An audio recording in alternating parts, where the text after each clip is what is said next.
Sherwin Yurchenko will be there, so I guess we should be there too. Let the games begin. Masaya si Caroline sa kaloob-looban niya nang sabihin ni Bingo sa kanya na hindi sila magjowa ni Boji. Naabot ang ngiti niya kaya inasar siya ni Bingo. Habang todo porma naman si Stephen para lang mapansin na siya ni Caroline na inasar pa siya ng mga kaibigan niya, pero pinaalalahanan siya ni Jersey na good luck na lang sa binata dahil mahirap nang habulin si Caroline. Lalo't alam ng dalaga na in love na si Caroline kay Bingo pero hindi niya pwedeng sabihin kay Stephen. Minamaliit ni Stephen si Bingo dahil mahirap lang ang binata na hindi nila alam na mayaman na ang nanay niya na siya nga agaw sa GLC para tuluyang bumagsak ang pamilya Chu. Agad namang pinuntahan ni Irene ang lugar kung saan iniwan ni Snoop yung bote ng alak na hindi niya alam na pinalitan niya ng juice yung laman ng bote.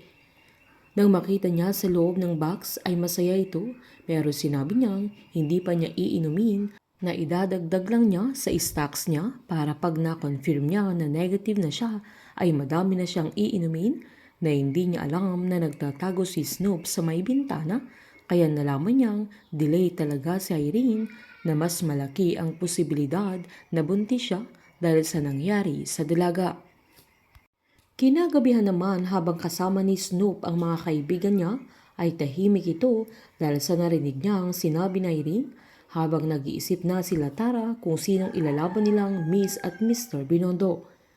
Pinag-isahan nila si Snoop na isasali nilang Mr. Binondo lalo 20k ang price ng mananalo na ganamang pumayag ang binata pero matamlay pa rin nito. Kinaumagahan naman habang kumakain ng pares sila Bingo at Snoop kung saan pinag-uusapan nila kung anong susunod nilang racket na agad namang sinabi ni Bingo na tatanungin niya si Caroline dahil alam niyang madami siyang ideas kay inasar ni Snoop na gagawin niya yun para lang mas madami na siyang dahilan para lagi niyang kasama at makita si Caroline na agad namang umangal si Bingo.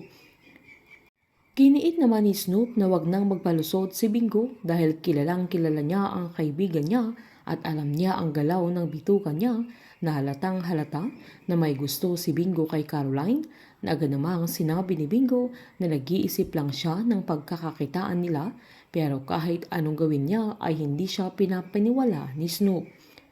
Sinabihan pa ni Snoop na kasali silang dalawa sa Mr. Binondo pero umangal siya.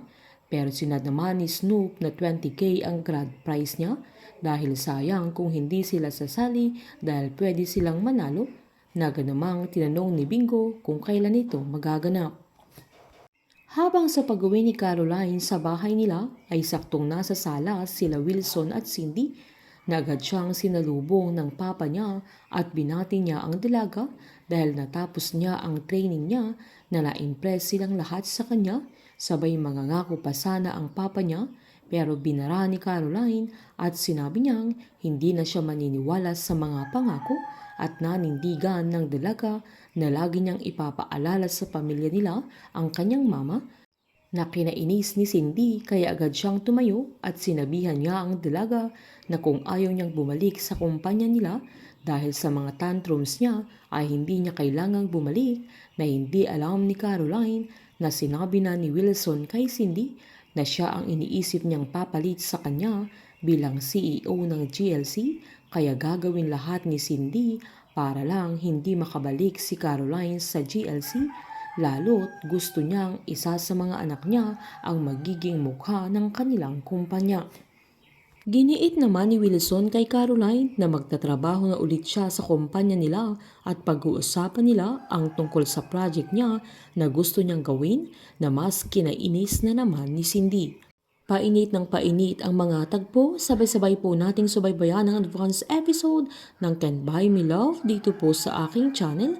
Patuloy lamang pong manood at mag-subscribe para ma-update po kayo sa mga susunod na episode.